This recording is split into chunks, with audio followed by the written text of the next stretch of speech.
जय श्री कृष्ण। स्वागत है आपका श्री जी सत्संग में। नवरात्रि के 9 दिनों में माता के विविध रूपों की पूजा अर्चना की जाती है। नवरात्रि के प्रथम दिन में माता शैलपुत्री की आराधना की जाती है। तो आइए सुनते हैं माता शैलपुत्री की कथा। वंदे वांछित लाभाय चंद्रादकृत शेखरम वृषारूढ़शूलधारं शैलपुत्री यशस्विनीम्। माँ दुर्गा अपने पहले स्वरूप में शैलपुत्री के नाम से जानी जाती है। पर्वतराज हिमावंत के यहाँ उत्पन्न होने के कारण उनका यह शैलपुत्री नाम कहा जाता है। इस माता जी के दाहिने हाथ में त्रिशूल एवं बाएं हाथ में कमल पुष्प सुशोभित है। यही नवदुर्गा की प्रथम दुर्गा है। अपने पूर्व जन्म में यह ब्रह्मा पुत्र प्रजापति दक्ष के यहाँ पुत्री के रूप में अवतरित हुई थी। तब उनका नाम सती था। उसका विवाह भी भगवान सदाशिव शंकर से हुआ था। एक बार प्रजापति दक्ष ने बहुत बड़ा यज्ञ किया था। उसमें उन्होंने सारे देवी देवताओं को आमंत्रित किया हुआ था और अपने अपने यज्ञ भाग लेने के लिए आमंत्रित किया हुआ था, परंतु भगवान शंकर को उन्होंने आमंत्रित नहीं किया था।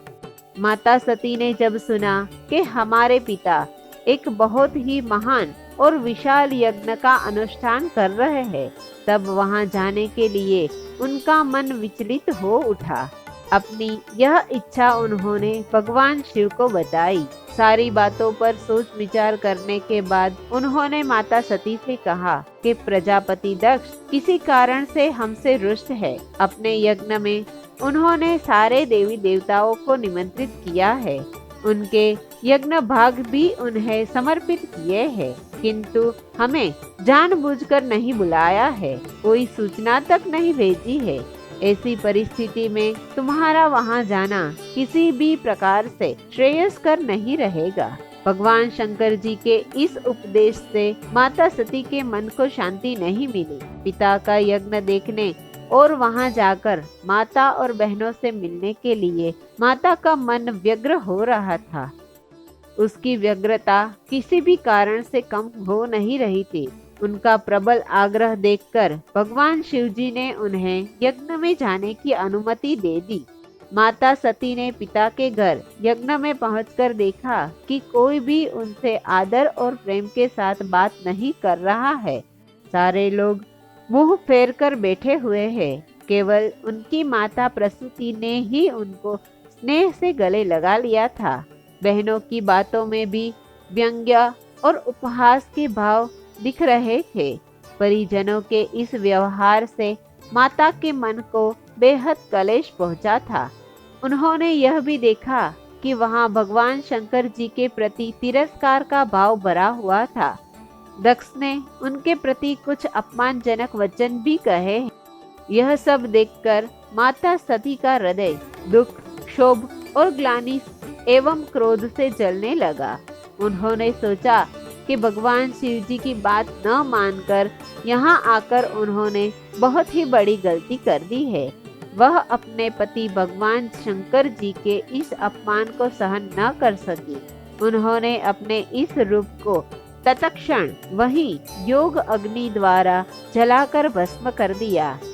वज्रपात के समान इस दारुण दुखद घटना को सुनकर भगवान शंकर जी बहुत क्रोधित हो उठे और मानो सारे ब्रह्मांड को जलाने का सोच रहे हो ऐसे तांडव नृत्य करने लगे। उसने वीरभद्र को भेज के दक्ष के उस यज्ञ का पूर्णतः विध्वंस करवा दिया। माता सती ने योग अग्नि द्वारा अपने शरीर को भस्म कर अगले जन्म में शैलराज हिमालय की पुत्री के रूप में जन्म लिया। इस बार वह शैलपुत्री नाम से जानी गई। माता पार्वती जी और हेमवती भी उन्हीं के नाम है। उपनिषद की एक कथा के अनुसार उन्होंने हेमवती रूप से एक बार देवताओं का गर्भभंजन किया हुआ था। शैलपुत्री देवी का विवाह भी भगवान श्री सदाशिव शंकर से ही हुआ था।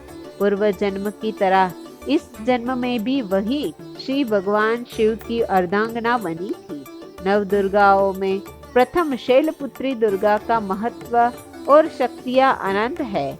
नवरात्रि पूजन में प्रथम दिन उन्हीं की पूजा और अर्चना की जाती है। इस प्रथम दिन की उपासना में योगी अपने मन को मूलाधार चक्र में स्थित करते हैं।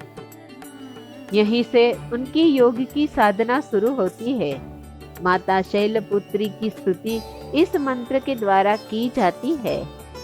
ओम जगत पूज्ये जगत वंदे सर्वशक्ति स्वरूपिणी सर्वात्मिके शिकौमारी जगन्मात नमोस्तुते। जय माँ शैलपुत्री, जय माँ आद्यशक्ति। इस चैनल को लाइक, शेयर और सब्सक्राइब जरूर कीजिएगा। धन्यवाद।